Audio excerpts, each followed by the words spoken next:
I want to talk about the sketchiest gun I got. This is the worst thing to shoot. I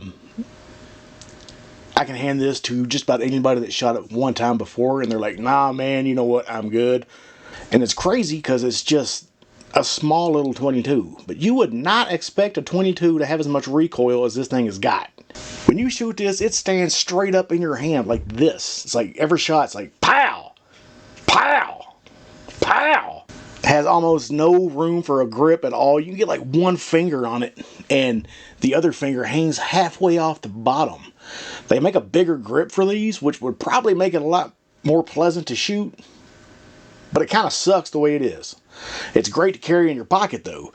You can put this in your belt, you can put it in your pocket, you can put it anywhere. I mean, I've carried this gun just because before. It's got scratches all over it. It's, yeah, there's some wear on it because it's been used. But I've only got about 100 rounds through this because it's not real pleasant to shoot. It's fun to shoot. It's a noise maker. It's about as accurate as throwing a rock 100 yards. This gun is about as accurate as a Joe Biden speech. I trust this gun about as much as I trust Kamala Harris for president. I would rather have Obamacare than shoot this. This gun is too small for Lizzo's backup dancers. Now to load and unload this is the sketchy part, because right now it's got 5 spent cases in it. As you can see, they're all spent. Trust me, I've checked and double checked. Last time I took it out to shoot it, I just left the 5 spent cases in there just to show how hard this thing is to load and unload. I always lock it back to the first click. That way it frees up the cylinder. You push in this little detent here. Make sure you're holding the cylinder.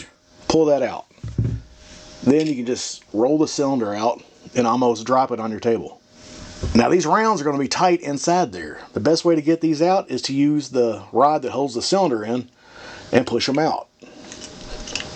That way. Now you can get all your rounds out. And when you got it, you want to reload it, so you put 5 fresh rounds back in there. Roll it back in. Put your rod back in. And this is the kind of sketchy part, because you're putting your finger almost, because you can do it without doing it, but you're putting your finger out past the barrel of a now loaded gun, and you got to push that in and lock it up. And another thing is, you do not want to dry fire this gun, because you can see, I'm not sure how well the camera is going to pick it up, but just shooting it has put a nice little dent right there. You can see a little bit, a nice dent in the hammer. And you don't want to carry it like this. If you got it all the way forward like this, it's sitting on a live round. So there's these small notches that are here. To get it to sit on one of those notches, you got to cock the gun a little bit and turn it. You can see it's now loaded.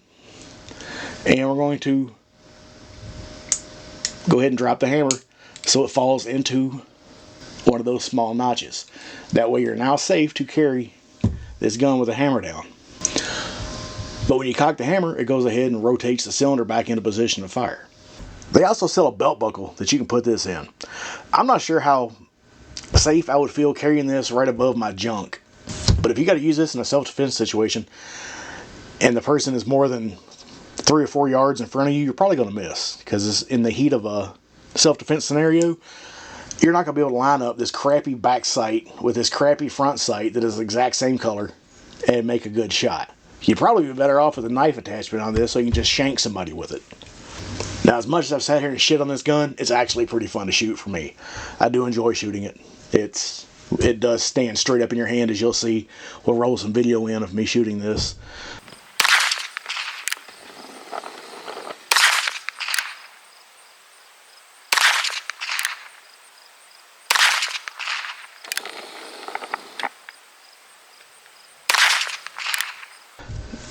And it's a fun little gun.